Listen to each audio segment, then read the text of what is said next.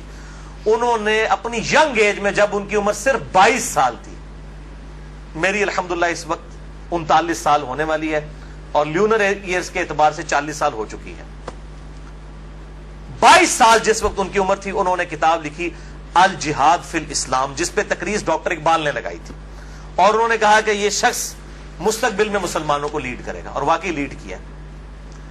تو الجہاد فی الاسلام میں انہوں نے جو لونڈیوں کا کنسپٹ ہے, اور اس حوالے سے پوری دنیا میں فتنہ ہمیشہ اٹھایا جاتا ہے. آج کل کچھ ویڈیوز بھی آئی ہیں, مجھے بھی کافی لوگوں نے بھیجی. ایک وہ غیر مسلم ہے, اس وقت مرتد ہو چکا ہے, مسلمان تھا 16 سال تک وہ مسلمان رہا, اس کے بعد وہ ارتداد کا شکار ہوا اور اس نے مسئلہ ہی یہ لونڈیوں والا اٹھایا ہے. حالانکہ وہ بالکل آؤٹ آف کانٹیکسٹ, کچھ چیزیں کچھ اور ہیں, ان کو بگاڑ کے پیش کیا جاتا ہے. بہرحال الجہاد فی الاسلام پڑھے مولانا مودودی کی کتاب. اس حوالے سے جو ایران کے اہل تشیع نے فتنہ اٹھایا ہے نکاح متع کا, یا سعودی عرب کے اہل سنت علماء کی طرف سے, اہل حدیث کی طرف سے, یہ میں سعودیہ کے اہل حدیث کی بات کر رہا ہوں, باقیوں انڈیا پاکستان بنگلہ دیش کے اہل حدیث کی بات نہیں کر رہا. انہوں نے نکاح مسیار کے نام سے, آپ نام ہی دیکھیں نکاح مسیار, آسانی والا نکاح. نکاح متع, متع کہتے ہیں نفع اٹھانے والا, تو بالکل انہوں نے بس نام چینج کیا. بلکہ اگر مجھ سے پوچھیں تو نکاح مسیار جو ہے وہ نکاح متع سے بھی بدتر ہے. نکاح متع کے اندر تو نکاح کرتے وقت طے کیا جاتا ہے کہ میں تم سے 3 دن کے لیے یا 3 مہینے کے لیے نکاح کر رہا ہوں. نکاح مسیار میں مفتی اعظم سعودی عرب جو 66 سال تک رہے, ابن باز رحمہ اللہ, اللہ تعالیٰ ان کی غلطیاں معاف کرے کہ جو اتنا بڑا بلنڈر وہ کر کے گئے, انہوں نے یہ فتویٰ دیا کہ جو سعودیہ کے بچے پڑھنے کے لیے فارن ملکوں میں گئے ہیں تو وہاں جا کے عورتوں کے ساتھ شادیاں کر لیں, لیکن ان کو بتائیں نا کہ کتنے عرصے کے لیے رکھنا ہے, بس یہ کریں کہ جتنے عرصے کے لیے تعلیم ہے اپنے ذہن میں سوچ لیں کہ ان کے بعد طلاق دے دیں گے. حالانکہ نکاح کا مقصد تو خاندانی ایک نظام کو وجود بخشنا ہے, نہ کہ شہوت کی تسکین ہے. اس کو تو بڑا کنڈیم کیا گیا اسلام کے اندر. تو بہرحال انہوں نے کہا کہ جی وہ نکاح متع میں تو طے کیا جاتا ہے, نکاح مسیار میں جو ہے وہ ذہن میں سوچا جاتا ہے, غرر اور دھوکے والا معاملہ کیا جاتا ہے. یہ دونوں قطعاً حرام ہے. نکاح متع کسی حد تک موجود تھا, بخاری اور مسلم میں احادیث موجود ہے, اور بخاری اور مسلم میں ہی مولا علی علیہ السلام سے احادیث موجود ہے کہ قیامت تک کے لیے یہ نبی صلی اللہ علیہ وسلم نے منع فرما دیا. تو یہ علماء یہود کا کردار ایسے علماء ادا کرتے ہیں, خواہ اہل سنت میں ہو خواہ اہل تشیع میں. جو اصحاب سبت والا معاملہ ہوا, مچھلیوں کے شکار والا, اس طریقے سے انہوں نے یہ جو ہے نکاح انٹروڈیوس کروائے ہیں. اس حوالے سے میرا ایک ایکسکلوسیو کلپ بھی ہے تقریباً 8 منٹ کا, وہ 50,000 سے زیادہ لوگ یوٹیوب پہ دیکھ چکے ہیں. اس کے علاوہ بھی بڑا عام ہوا میرا جو قرآنک لیکچر نمبر 52 تھا, 2011 میں ریکارڈ ہوا تھا, آج سے 5 سال پہلے.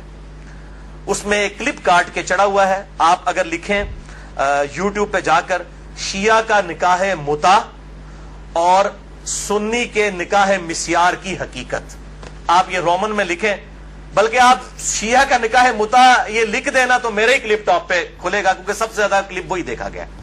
تو میں نے اس کے اندر جو ہے وہ اس پوائنٹ آف ویو سے گفتگو کی ہے. آج میں اس کی ڈیٹیل میں نہیں جاؤں گا.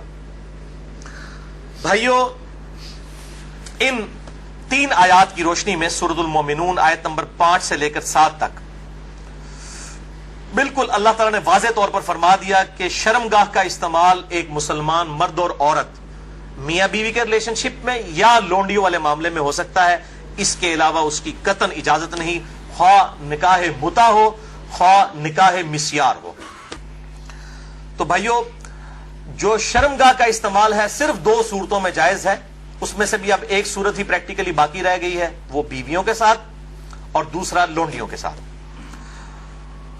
تو اس سے یہ چیز بھی اس کے اندر امپلائڈ ہے کہ اس کے علاوہ جتنی بھی چیزیں ہوں گی شرمگاہ کے استعمال کے پوائنٹ آف ویو سے وہ جائز نہیں ہوں گی. اور اس میں ٹاپ آف دا لسٹ چیز جو ہے وہ یہ مشت زنی والا ایشو ہے, جو نوجوان مردوں کے اندر ایک فتنہ پایا جاتا ہے ہینڈ پریکٹس کا. اس کی بھی حرمت اسی کے اندر امپلائڈ ہے, یعنی کوئی مرد جو ہے وہ اپنے ہاتھ سے منی نکالے اور اپنی شہوت کی تسکین کرے, وَلِعَوْذُ بِاللَّهِ تَعَالَى. اور اسی قسم کے ایشوز فیمیلز کے اندر بھی پائے جاتے ہیں, اس کی ڈیٹیل میں جانے کی ضرورت نہیں ہے, اشارتاً بات ہی کافی ہے. تو اسی کانٹیکسٹ میں بعض علماء کی طرف سے، آج کل کے کچھ جدید علماء ہیں ان کی طرف سے فتاوا اور کچھ بزرگوں کے فتاوا پیش کیے جاتے ہیں، وہ سب کے سب بے سند اور فضول قسم کے فتاوا ہیں۔ کوئی بھی فتوا جو کتاب و سنت کے واضح دلائل کے اگینسٹ ہوگا وہ قطعاً ایکسیپٹیبل نہیں ہوگا، خواہ وہ کسی بڑے سے بڑے امام کا ہو، بڑے سے بڑے فلاسفر کا ہو، بڑے سے بڑے عالم دین کا ہو۔ اور اسلام کا ایک مزاج ہے حیا کے پوائنٹ آف ویو سے، وہ ہر مسلمان کو پتا ہے، اس میں قطعاً کوئی گنجائش نہیں بنتی اس قسم کے کوئی برے فعل کی کہ کوئی شرمگاہ کے ساتھ اس طریقے سے کھیلے۔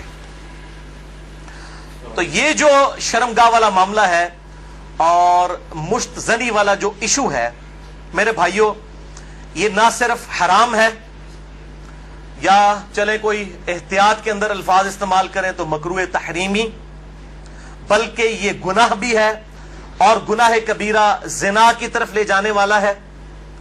اس سے روزہ بھی ٹوٹ جائے گا اور روزے کا کفارہ بھی وہ سخت والا 60 روزوں والا ادا کرنا پڑے گا، اور ظاہر ہے کہ غسل بھی فرض ہوگا، اور کسی نہ کسی درجے میں یہ ہاتھوں اور دل کا زنا بھی ہے وَلِعَوْذُ بِاللَّهِ تعالی۔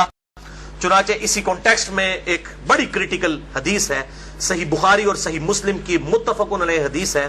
صحیح بخاری میں 6612، صحیح مسلم میں 6754، اور مشکات میں بھی 86 نمبر پہ یہ حدیث موجود ہے کہ آپ صلی اللہ علیہ وسلم نے فرمایا کہ آنکھ کا زنا دیکھنا ہے، کانوں کا زنا سننا ہے، بے حیائی کی باتیں سننا، زبان کا زنا بولنا ہے، فحش گفتگو کرنا، ہاتھوں کا زنا پکڑنا ہے، ٹانگوں کا زنا چل کر جانا ہے، اور نفس تمنا اور آرزو کرتا ہے اور شرمگاہ اس کی تصدیق کر دیتی ہے وَلِعَوْذُ بِاللَّهِ تعالی۔ تعویل خاص کے اعتبار سے تو یہ زنا کے بارے میں ہے، تعویل عام میں ہینڈ پریکٹس والا جو مشت زنی کا ایشو ہے وہ بھی اسی کے اندر داخل ہے وَلِعَوْذُ بِاللَّهِ تعالی۔ اب ظاہر ہے کہ اگر اس قسم کی بیماری میں کوئی شخص مبتلا ہے، اس کا علاج کیا ہے؟ توبہ کرے اور اللہ کی طرف رجوع لائے، اور اللہ تعالیٰ نے اس حوالے سے ایک نیچرل پروسیس بھی رکھا ہوا ہے، یعنی مردوں کے لیے خصوصاً احتلام کا، نائٹ فال کا ایشو ہے کہ جو ایکسیسو اس طرح کی جو انسان کے جسم کے اندر مادے بنتے ہیں وہ آٹومیٹکلی ایک فزیکل فینومینا آف نیچر کے تحت نکل جاتے ہیں۔ بہرحال اپنی شہوت کو کنٹرول کرنے کے لیے آپ صلی اللہ علیہ وسلم نے علاج تجویز فرمایا، سب سے بڑا علاج، اور وہ ہے نکاح۔ اور اگر نکاح نہ ہو تو پھر کیا علاج؟ اگر آج کل کے فلاسفرز اور ان جو سو کالڈ بزرگوں کے فتوے مانے جائیں تو وہ تو کہتے ہیں کہ جی آپ نعوذ باللہ جو ہے وہ مستزنی کر لیں، یہ علاج ہے۔ نبی صلی اللہ علیہ وسلم نے یہ علاج تجویز نہیں فرمایا۔ صحیح بخاری اور صحیح مسلم کی متفقن علیہ حدیث ہے، بخاری میں 5066 اور مسلم میں 3398، اور مشکات میں بھی موجود ہے 3080 نمبر۔ آپ صلی اللہ علیہ وسلم نے فرمایا، اے نوجوانوں کے گروہ، تم میں سے جس کے پاس استطاعت ہے وہ نکاح کرے، یعنی جو فائنینشلی سپورٹ کر سکتا ہے، جس کے پاس اتنا خرچہ ہے کہ معاملات کو لے کر چل سکتا ہے۔ یہ فائنینشلی میں کیوں کر رہا ہوں؟ وہ حدیث کے الفاظ اس کی حفاظت کر رہے ہیں۔ اگر کوئی شخص استطاعت نہ رکھتا ہو، اسی حدیث میں آتا ہے آپ صلی اللہ علیہ وسلم نے فرمایا، تو اس شخص کو چاہیے کہ وہ روزے رکھے، یہ روزے رکھنا اس کی شہوت کو ٹھنڈا کر دیں گے۔ اور اسی حدیث میں الفاظ ہیں کہ آپ صلی اللہ علیہ وسلم نے فرمایا، اگر تمہیں استطاعت ہو تو شادی کرو، نکاح کر لو۔ شادی کرنا نگاہوں کو نیچا کرتا ہے اور شرم گاہوں کی حفاظت کا ذریعہ ہے، اور جو شادی کی استطاعت نہ رکھے، یعنی فائنینشلی، یہ تو نہیں ہے کہ وہ نہ مرد ہے، نہ مرد ہوتا تو آپ صلی اللہ علیہ وسلم نکاح کا تو نہ کہہ رہے ہوتے، جو شادی کی استطاعت نہ رکھے وہ روزے رکھ لے۔ تو یہ بالکل کلیئر کٹ ہو گیا کہ صرف روزے رکھ کر اس حوالے سے شہوت کو کنٹرول کیا جائے گا اور کوئی سورس نہیں ہے۔ اور بھائیو، سوشل میڈیا کے اعتبار سے جو آج کل فتنہ اٹھا ہے، یعنی کمیونیکیشن گیپ ختم ہو چکا ہے فیس بک، یوٹیوب کے ذریعے۔ یعنی پہلے زمانوں کے اندر تو اگر کوئی لڑکی لڑکا آپس میں کسی اعتبار سے رابطہ بھی کرنا چاہتے تھے تو کوئی رابطے موجود نہیں ہوتے تھے، لیکن سوشل میڈیا اتنا بڑا فتنہ ہے کہ کوئی غیر محرم مرد و عورت آپس میں رابطہ کر سکتے ہیں، اور میں اس پہ کہتا ہوں یہ اتنا بڑا فتنہ ہے کہ اس فتنے سے صحابہ کرام علیہم رضوان کو بھی نہیں گزرنا پڑا. ان پر قتال کی شکل کا فتنہ آیا. یہ فتنہ پنجابی والا نہیں ہے, یہ عربی والا ہے, آزمائش. لیکن بے حیائی کا جو طوفان بدتمیزی ہے, بلکہ صحیح سونامی جو ہے, اس کا عشر عشیر بھی صحابہ کے دور میں نہیں تھا. کیا اس دور کے اندر صحابہ باہر نکلتے ہوں گے تو 20 فٹ بائی 50 فٹ کی موبائل کمپنیوں کے اشتہارات لگے ہوتے تھے بے پردہ عورتوں کے؟ اور یہ سوشل میڈیا اور ٹی وی, اس کے جہاں پہ پازیٹیو یوز ہے, یہ نیگیٹو یوز والا جو معاملہ اس زمانے میں تو نہیں تھا. تو اس اعتبار سے غض بصر بہت ضروری ہے نگاہوں کی حفاظت کرنا. تو آپ صلی اللہ علیہ وسلم نے غض بصر کے لیے, نگاہوں کی حفاظت کے لیے, شہوت کو کنٹرول کرنے کے لیے نکاح تجویز فرمایا یا پھر روزے. اور میں ایک اور علاج تجویز کر دیتا ہوں اس حوالے سے, پھکی والا علاج اجتہادن. کیونکہ مجھے اکثر لوگ پوچھتے ہیں, کہتے ہیں جی روزے تو رکھے نہیں جاتے, جی مشکل ہے, گرمی اتنی ہے, وہ اسی لیے تو بتائے گئے ہیں. تو میں ان کو پھر ایک علاج تجویز کرتا ہوں, اینٹی وینم. کوبرا سانپ کاٹ دے تو اس کے وینم کا علاج اینٹی وینم سے ہوتا ہے, جو کوبرے کے زہر سے تیار ہوتا ہے. پھکی والا الزامی فلسفیکل آنسر. میں کہتا ہوں میرے بھائی مجھے کئی بار فون کرتے ہیں تو پھر میں ان کے ساتھ سیدھا ہو جاتا ہوں. پہلے تو ایک دم ان کے ہوش اڑ جاتے ہیں کہ یہ کیا کہہ رہا ہے, کہ جی بڑی کوشش کی ہے لیکن یہ بری عادت چھوٹتی نہیں ہے. میں کہتا ہوں جی بہت آسان طریقہ ہے میرے بھائی, روزانہ آپ نے 1 منٹ کے لیے صرف موم بتی کے اوپر نا, اس کے شعلے کے اوپر آپ نے ہاتھ ایسے رکھنا ہے 1 منٹ کے لیے. تو میں نے کہا انشاءاللہ آپ کی عادت چھوٹ جائے گی. کہتے ہیں جی 1 منٹ کون رکھ سکتا ہے؟ تو میں نے کہا میرے بھائی 1 منٹ آپ اس کی پریکٹس نہیں کر رہے تو آپ نے تو انشاءاللہ تعالی اس گناہ کی وجہ سے جلنا ہے جا کے دوزخ میں. تو آج سے پریکٹس شروع کریں. اور بخاری اور مسلم کی حدیث ہے کہ جو آخرت کی آگ ہے وہ دنیا کی آگ سے 70 گنا زیادہ تیز ہے, اس میں تو تلا جائے گا. یہاں تو ہم صرف آپ کو مشورہ دے رہے ہیں کہ آپ موم بتی کے فلیم کے اوپر صرف ہاتھ رکھ کے 1 منٹ کی پریکٹس تو شروع کریں نا. تو کہتے ہیں نا جناب آگے دیکھی جائے گی جا کے. تو اللہم اجرنا من النار, تو یہ پریکٹس کرنی شروع کریں تو انشاءاللہ تعالی خود بخود صبر نصیب ہو جائے گا. اسی حوالے سے غض بصر جو ہے, نگاہوں کو نیچا کرنا, اور پردے کے حوالے سے میری ایکسکلوسیو گفتگو ہے. یہ جو ویلنٹائن ڈے کا بھی فتنہ اٹھا ہوا ہے, اس پوائنٹ آف ویو سے مسئلہ نمبر ہے 106. کالج اور یونیورسٹیز کے لڑکوں اور لڑکیوں کی ڈیٹس پہ ملاقاتیں اور پردہ اور بے حیائی سے متعلق صحیح احکام و مسائل اہل سنت پاک .com پہ, جسے شوق ہو تو وہ دیکھ سکتا ہے.